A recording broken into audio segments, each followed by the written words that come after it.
Hey there, I'm Blake from Chicago, and if you think your mom is a nightmare, then brace yourself to meet mine. And for your good deed for the day, like and subscribe. Growing up, my mom wasn't like other moms. While other moms cheered at soccer games and brought healthy snacks, my mom came armed with a megaphone. I've seen more defense in a game of musical chairs. You call that a tackle? This is how you tackle. Shake it, Blakey. Keep that butt perky. Makes for a solid defense, trust me. Yep. First mom to ever get banned from our kids' Sunday league. After the games, other moms would take their kids out for ice cream, and I wanted to go with them. But mom would take me for picnics in the park instead with no swings. And strangely, she liked to wear a wig and always ended up meeting lots of strangers and giving them things from our basket to help out the homeless. But that man just drove off in a sports car. Luckily, I was raised by my gran because mom was often away on business trips. But after she left on this super long business trip, all my friends were suddenly giving me the strangest excuses to avoid hanging out with me. Mom said we're all sick and contagious. We have to take the dog to therapy. I didn't understand what was happening, and I was hurt by their behavior. Then things went from bad to worse when this boy Ronan joined our class. He skipped school a lot, and when he was in, he was always getting in trouble for skateboarding in the corridor. But he could do the best skateboard tricks ever. I would have done anything to talk to Ronan, but sitting alone with a lunchbox as your only friend does not impress guys. One day in class, Ronan showed everybody something on his phone. They all laughed, looking at me. I couldn't help leaping forward and grabbing the phone from him. And that's when I discovered my mom's mugshot. Yeah, you know, like the ones they take when you go to jail. Shockingly, my mom didn't look guilty or scared. Not at all. She had this great big smile on her face. Yeah, I know, she so needs to whiten her teeth. Anyway, that's how I found out mom wasn't on business trips. She was just going in and out of jail. So this is why nobody wanted to be my friend anymore. And the worst, this rich popular girl called Sybil, who held these cool Halloween parties that I dreamed of getting an invite to, even put her cell phone in her bag and said, "Keep your precious things close. Who knows? Like mother, like daughter." I felt devastated and ran home. Gran then told me everything. Your mom likes to think she was some big-time gangster, but really, she's just like the burglars in Home Alone. Listen, Blake, if she ever tries to contact you and asks for help, do not listen to her. Call the police. But Gran, she's your daughter. She is, but I learned the hard way that she can't be trusted. Sooner or later, she will let you down. It was a lot for me to process. When I finally got the courage to go back to school again and face Ronan, fate did its thing. He had slipped while skating on the stair rails, crashing into the principal and getting suspended. It was the best news I could hope for. Everyone turned and stared when I punched the air and shouted, "Yes!"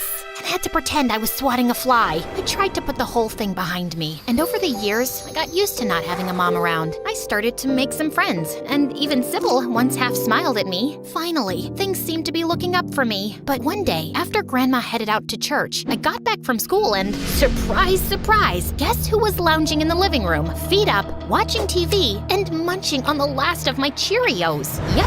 Mom, what are you doing here? They let you out for good behavior? Almost. Actually, I busted out of jail. What? Don't tell me you dug a tunnel. Nah, I just bribed some officials and they snuck me out on a laundry basket. Just don't tell anyone I'm here, especially your gran. Hold on, I can't do that. Why did you do this? Because I missed you too much, Blake. I know I've made some mistakes, but I just wanted to spend time with you and get to know the person that you've become. But the police will be looking for you, and they'll start here. Oh, don't worry about that. I've got it all figured out. Come see my new house. Mom showed me a secret door at the back of a wardrobe that led to a tiny, fully furnished room. I made this the last time I was here. Nobody is ever gonna find me. I couldn't believe all this was happening. I had no choice but to help my mom, even though I recalled Grandma's chilling warning. But what if Mom had changed? I couldn't live with myself if I handed over my own mom to the police. Of course, Mom's jail escape was all over the news, and everyone at school looked at me even more than usual, like I was a criminal. Which I suppose I was now, kinda. Sybil sent the invitations to her Halloween party and I didn't get one. So I returned once again to the zero friend zone. The thing that angered me the most was that every time I tried to spend time with Mom, she had an excuse, much like those kids who didn't want to be my friends. You should go to your room. It's lights out soon. But you're not in prison. I meant Besides, I have an icky tummy, so unless you're armed with a truckload of scented candles, then good luck. One day, on my walk home, I noticed that Ronan was following me, probably ready to tease me about my mom's news fiasco. I rolled up my sleeves and turned around to glare at him, and then I walked smack into a lamppost. Blake, are you okay? I need to talk to you. I didn't stop walking. Look, I'm really sorry for that time in class.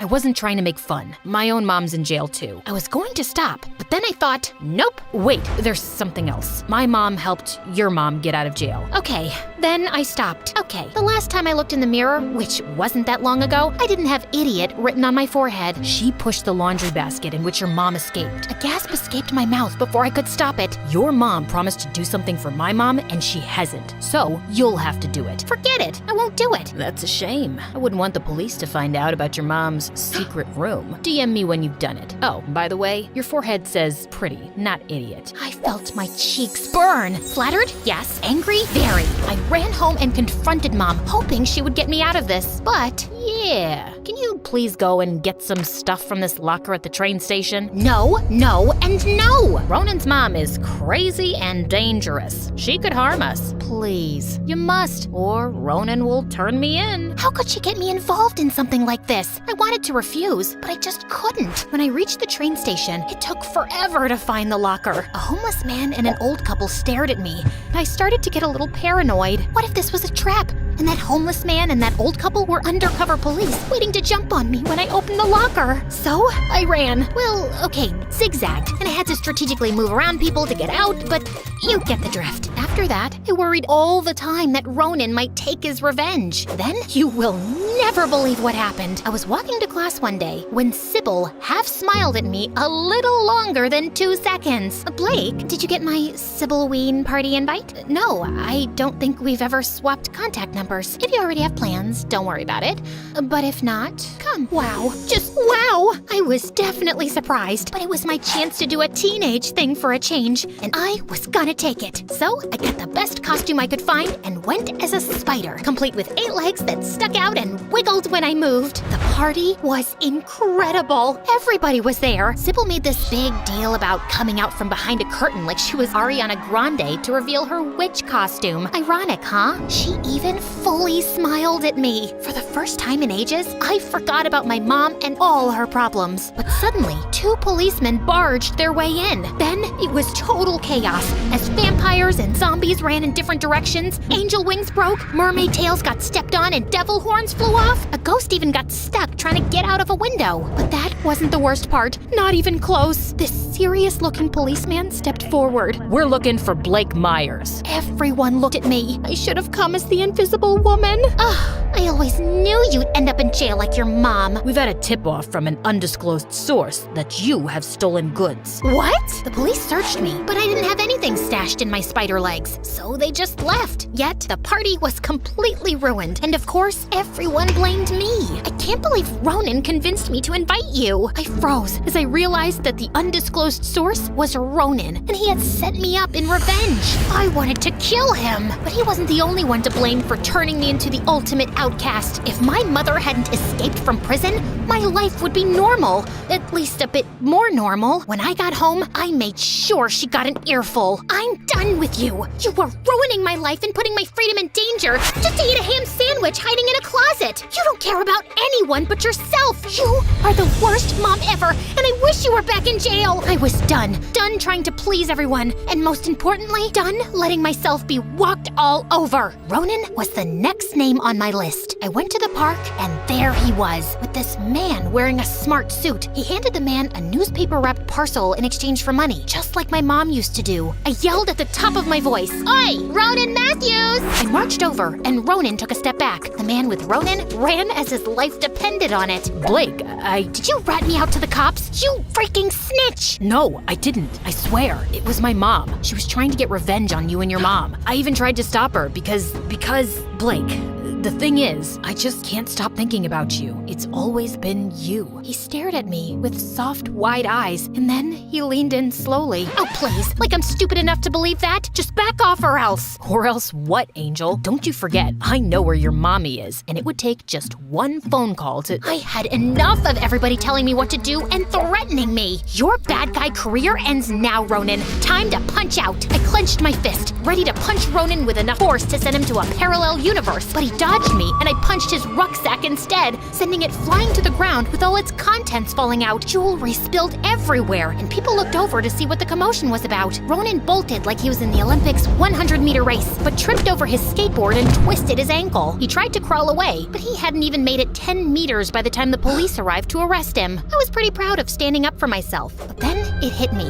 Ronan would blab, and Mom would get arrested again. Panic mode activated. I sprinted home ASAP. When I got home, the front of the house was full of police cars. I ran to the officer who seemed to be in charge of the operation. Officer, I don't know what Ronan told you, but my mom is not here. Who is Ronan? Wait, what? I mean, what are you doing here again? How many times are you gonna come check my house? My mother is not here. Save the act. Your mother called and told us everything. Oh no! Have you arrested her? No, she fled before we arrived, but she called and told us everything about how you helped her escape prison and then hid her in your secret room. Say that one more time? I was so dazed and shocked that I didn't even react when the officer pulled out his handcuffs and cuffed me. You have the right to remain silent. No, wait, this is a big misunderstanding. Anything you say can be used against you in court. Officer, she lied. She's a liar. That's what she does. I kept kicking and screaming, but the officer dragged me into his patrol car and then took me to the police station. That's it. My life was completely over. They locked me in a cell. The other inmates looked at me like I was their new prison piñata. And just to add to the drama, I even got a note from Ronan's mom. It said she was waiting for me and had a little drawing of her playing basketball with my head. That's like sweet, right? Because we're playing together, maybe it means we can be friends, right? Right, guys? Luckily, my gran came to the rescue. I told you not to help her, Blake. You see, this is what happens when you trust her. You were right, Granny. I thought, anybody can change, but I am so stupid. Oh, Blake, you are not stupid. You are right. Anybody can change, but not everybody wants to. Don't worry, I'm gonna get you out of here. Gran used all her money to hire the best lawyer she could find. For my part, my rehearsals worked, and I convinced the judge that I was a victim in an Oscar-worthy performance. That, plus the fact that I was still a minor, made the court show mercy and only sentenced me to community service. Once again, I was free. Surprisingly, my short stint in prison didn't turn me into a social outcast as I thought it would. Instead, it made me quite popular. I was the tough girl. Everyone wanted to hang out with me and hear my jail stories. I decided to play the role. There you have to win your reputation. So, the first day, I walked right up to the toughest person in the joint and, well, I can't tell you what I did to her. I don't want to make you an accessory to a crime. Oh, and about my mother, she was caught trying to cross the border hidden in the small trunk of a car. I am so innocent. I just fell asleep there. Eventually, my anger disappeared, and I even managed to get something good out of the whole thing. When I finished high school, I launched an interior design business specializing in small hidden rooms. It was a smashing hit. With the money I made, I started a charity to help people who had served time in jail, because not everyone wants to change, but those who do deserve a shot.